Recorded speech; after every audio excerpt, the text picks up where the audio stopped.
शंकर और उसकी पत्नी का एक बेटा था। उसका नाम किशन था। एक दिन उसके पिताजी व्यापार के लिए बाहर जा रहे थे।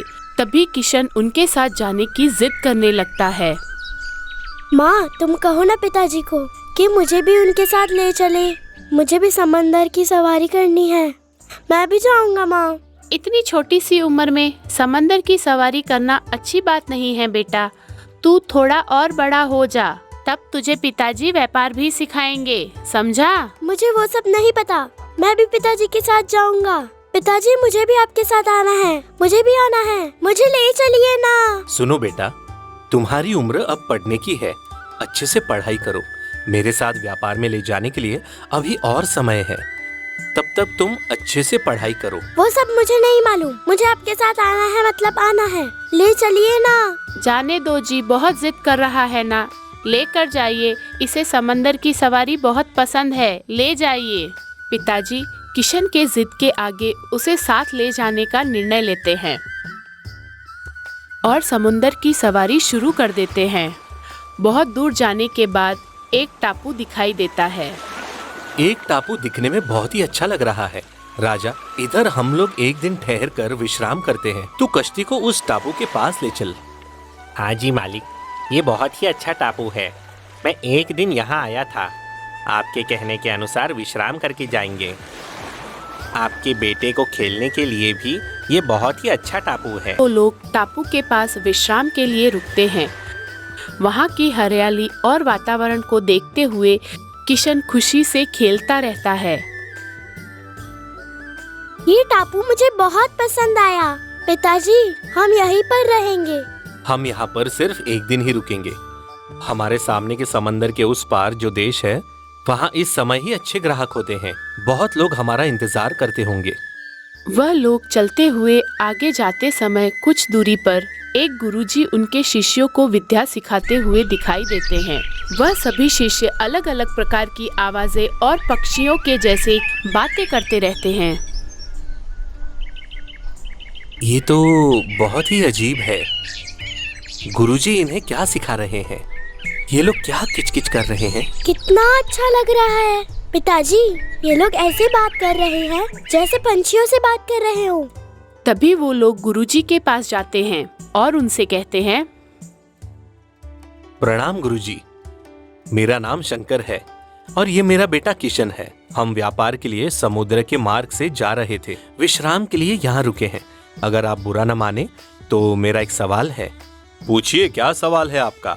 गुरुजी, आप इन बच्चों को क्या सिखा रहे हो? ये लोग जो बात कर रहे हैं जरा भी मुझे समझ नहीं आया। ऐसी शिक्षा मैंने कहीं नहीं देखी। ये पंछी शास्त्र है।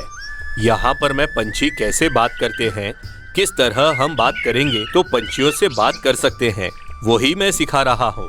यहाँ जो बच्चे हैं वो विदेश से आकर ये विधि सीख रहे हैं। एक साल में सभी बच्चे पंछी शास्त्र सीख के पंछियों से बात कर सकते हैं। वाह वाह, कितनी अच्छी शिक्षा दे रहे हैं गुरुजी। ये शास्त्र आप मेरे बेटे को भी सिखाइए गुरुजी। मुझे वापस जाने के लिए एक साल तो लगेगा ही। वापस घर जाते समय मैं मेरे बेटे को ले जाऊंगा। ये लीजिए। ये क्या है? 2 बोरी इसमें सोने के सिक्के हैं। ये आपकी गुरु दक्षिणा है गुरुजी। मतलब मैं यहीं पर रहने वाला हूँ। मुझे ये टापू बहुत पसंद आया और मैं ये पंछी शास्त्र भी सीख लूंगा। पंछी शास्त्र सीख लूंगा। तभी बेटे को गुरुजी के पास छोड़कर शंकर व्यापार के लिए चला जाता है। व्यापार में व्यस्त होते हुए 2 साल गुजर जाते हैं। तभी वापस घर लौटते समय सोचता है, हाँ, मुझे घर से व्यापार के लिए आए हुए पूरे 2 साल हो गए हैं। अब वापस घर लौटता हूँ। वापस लौटते हुए कश्ती चलाने वाला बदल जाता है। जहाँ उसका बेटा था उस मार्ग से जाने के बजाय दूसरे मार्ग से कश्ती चलाते हुए आखिर में शंकर को उसके गांव ले जाता है। कमाए हुए लाभ में व्यस्त होकर वह भूल जाता है वह उसके बेटे को कहाँ छोड़ आया है। घर आया हुआ शंकर अपनी पत्नी से बात करता है। ओ जी, यात्रा अच्छे से हुई ना? सब कुछ लाभ में है ना? वैसे हमारा किशन कहाँ है? पीछे से आ रहा है क्या? अरे बाप रे, मैंने उसे कहाँ छोड़ा वो भी मैं भूल गया। अब इस बात को पार्वती से कैसे कहूँ? पार्वती, समंदर में बड़ा तूफान आया। क्या बताऊं तुम्हें, हमारा बेटा समंदर में गिरकर मर गया। अरे, इतना सब हो गया। आप कर क्या रहे थे तब? एक तो वो छोटा बच्चा, उसे भी संभाल नहीं पाए आप। अब क्या करें हम? मेरा बेटा नहीं रहा, मुझे ये सहन नहीं हो रहा। क्या कर सकते हैं पार्वती, सब विधि का लिखा हुआ है। बहुत प्रयास किए उसे बचाने के, लेकिन वो डूब गया। तभी शंकर अपनी पत्नी को संभालता है। वैसे ही 10 साल गुजर जाते हैं। फिर से शंकर व्यापार करने के लिए समंदर की यात्रा करने का निर्णय लेता है। फिर से व्यापार के लिए समंदर की यात्रा क्यों करनी है? हमारे पास जितना है उतना बस नहीं है क्या? और कमाकर क्या करोगे? एक बेटा था, वो भी खो गया। अब व्यापार करने की क्या जरूरत है? क्या करूँ कहो मुझे, घर में यूं ही बैठे रहना पसंद नहीं है। इस बार बहुत सारे पैसे कमा कर आऊंगा और व्यापार बंद कर दूंगा। कितनी बार समझाया आपको, फिर भी जिद नहीं छोड़ते। मेरी बात कौन सुनता है? तभी शंकर व्यापार के लिए फिर से समंदर की यात्रा करता है। मेरे बेटे को मैंने कहाँ छोड़ा था? इस बार मुझे ढूंढना ही होगा। कैसा दिखता होगा क्या मालूम। देखकर बहुत साल हो गए हैं। व्यापार से वापस लौटते हुए जरूर उसे ढूंढ निकालूंगा। तभी व्यापार खत्म करके दोस्तों के साथ घर लौटते हुए उनकी मदद से आखिर में बेटे को जहाँ छोड़ा था उस टापू को ढूंढने लगता है और वो टापू उसे मिल जाता है। हाँ, यही वो टापू है और यही वो रास्ता। लेकिन ये क्या? एक गुरुजी रहते थे ना, लेकिन अब वो नहीं है। मैं कैसे मेरे बेटे को पहचान पाऊंगा? वो सोचता रहता है। तभी वहाँ गुरुजी आते हैं। गुरुजी को देखकर शंकर कहता है, हाँ गुरुजी, नमस्ते। मुझे पहचाना आपने? मैं शंकर हूँ। 12 साल पहले मेरे बेटे को आपके पास छोड़कर गया था। क्या आपको याद है? हाँ हाँ, याद है। इतने साल बाद बेटे को मिलने आए हो। वो देखो, उन शिष्यों को जो विधि सिखा रहा है, वो लड़का दिख रहा है, वही तुम्हारा बेटा है। वो अभी सारी विधि सीखकर शिष्यों को भी सिखाता है। बेटा किशन, एक बार यहाँ आओ। किशन, क्या तुमने इन्हें पहचाना? नहीं पहचाना गुरुजी। कौन है ये? यही तुम्हारे पिताजी है। तू जब छोटा था तब तुझे मेरे पास शिक्षा के लिए छोड़कर गए थे। बहुत साल गुजर गए ना, इसलिए तूने इन्हें पहचाना नहीं। मैं हूँ बेटा, तेरा पिताजी। इस टापू का मार्ग भूलकर बहुत साल में आ नहीं पाया। गुरुजी, अगर आप कहें तो मेरे बेटे को मेरे साथ लेकर जाऊं? लेकर जाओ शंकर, तुम्हारे बेटे को ले जाने में मुझे कोई शिकायत नहीं है। गुरुजी, इससे पहले मैंने आपको 2 बोरी सोने के सिक्के दिए थे। ये लीजिए और 2 बोरी। इसमें सोने के सिक्के हैं। मेरे बेटे को अच्छी शिक्षा देकर बड़ा किया, इसलिए बहुत बहुत धन्यवाद आपका गुरुजी। पिताजी, मैंने आपको नहीं पहचाना, इसलिए मुझे माफ करो। माँ कैसी है? क्या अब हम घर जा रहे हैं? तू ही मुझे माफ कर बेटा। 1 साल मैं ले जाऊंगा कहकर कई सालों बाद आया हूँ। तेरी माँ तुझे देखकर कितना खुश होगी। चल चलते हैं, कश्ती किनारे पर है, घर पर चलते हैं।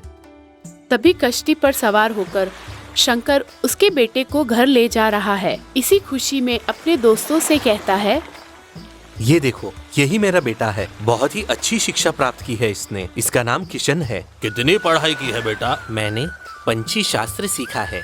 पंछी शास्त्र? ये कौन सा शास्त्र है? इसके बारे में मैंने कभी नहीं सुना। क्या मतलब है इसका? वही यार, पंछी क्या बात कर रहे हैं हमसे, क्या कहना चाहते हैं? ये एक शास्त्र है, समझे?